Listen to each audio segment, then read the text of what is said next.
Symbols hold power. A flag, a cross, a swastika, etched into history, shaping fear, allegiance, and destruction. Some wield them as banners of unity, others as warnings of chaos. In the shadows of Southwest Florida, a group of high school misfits found their symbol, a twisted mark of rebellion, hate, and violence.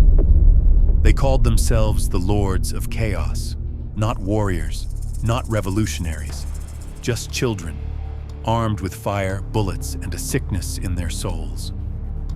They sought infamy through destruction. They believed fear was power, and with every act of chaos, they carved their place in the darkness. This is the story of how a name, a symbol, and a hunger for mayhem led them into infamy. April 20th, 1996, 4:30 a.m. The city sleeps, unaware that history is turning to ash. A call pierces the quiet, flames clawing at the night sky, swallowing brick and steel at the corner of Cleveland and Edison. The Coca-Cola bottling plant, once a monument to time, now an open wound of fire and ruin. 8 stolen propane tanks, a fuse for destruction. The blast shatters windows, vomiting fire into the streets. Smoke slithers west, stretching across the Caloosahatchee, staining the sky with its black signature. More than 20 firefighters wage war against the inferno, but the damage is done. Investigators move in, tracing charred metal back to a ransacked gas station. Stolen, planted, ignited. This was no accident.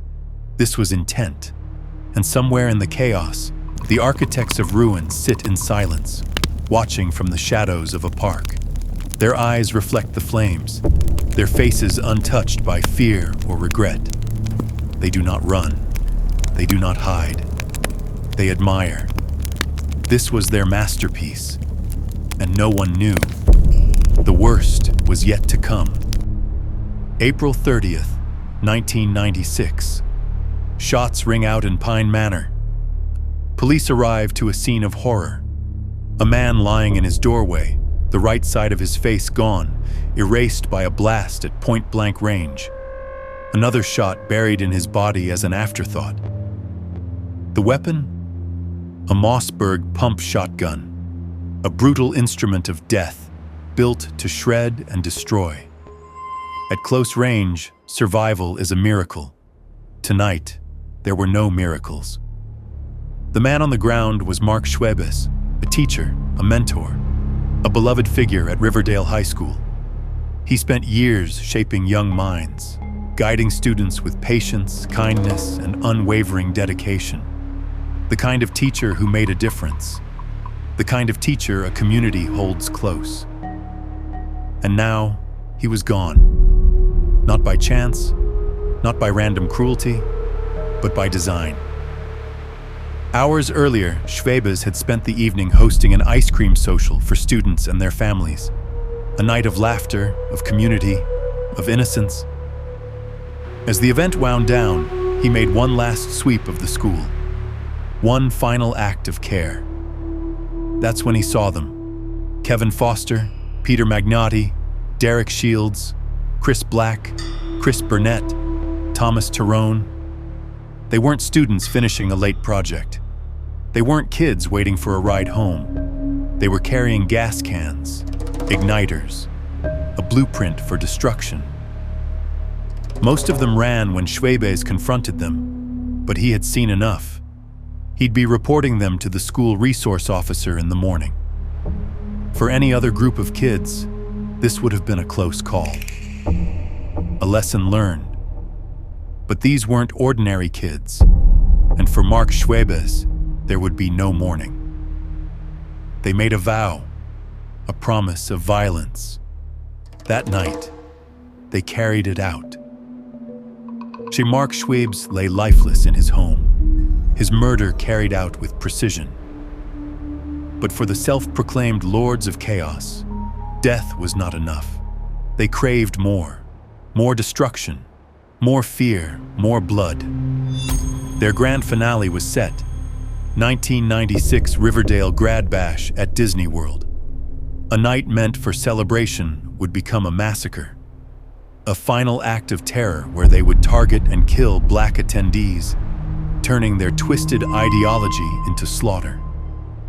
But darkness, no matter how carefully planned, can't always stay hidden. 2 days before the trip, whispers became warnings.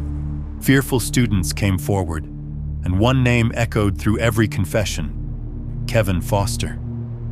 Police moved fast, faster than the group ever expected, faster than Foster's delusions of power could protect him. What they uncovered was a war chest, hand-drawn maps marking their targets, automatic weapons and high-powered ammunition ready for slaughter, grenades waiting to shatter bodies and silence screams, and then the final piece, their so-called declaration of war. A manifesto of madness, a promise of violence, a death sentence written in their own words. There was no escaping it now. Faced with the weight of their crimes, they broke. They confessed. The Coca-Cola plant, the arson, the shattered glass and stolen propane, the bullets that tore apart Mark Schwebes, and the other horrors they left in their wake. But loyalty is a fragile thing in the face of a lifetime behind bars. One by one, they turned on Kevin Foster, the self-anointed leader, the architect of their chaos. They traded brotherhood for bargaining. For them, there would be no freedom, but a sliver of hope for something less than a noose. Foster wasn't so lucky. His war ended in a courtroom, where justice handed him a fate he could not escape: death. The others would never see the light of day again. Their reign of terror over. Their name forever etched into infamy. Lords of Chaos, nothing more than lost boys playing with fire until the flames consumed them all.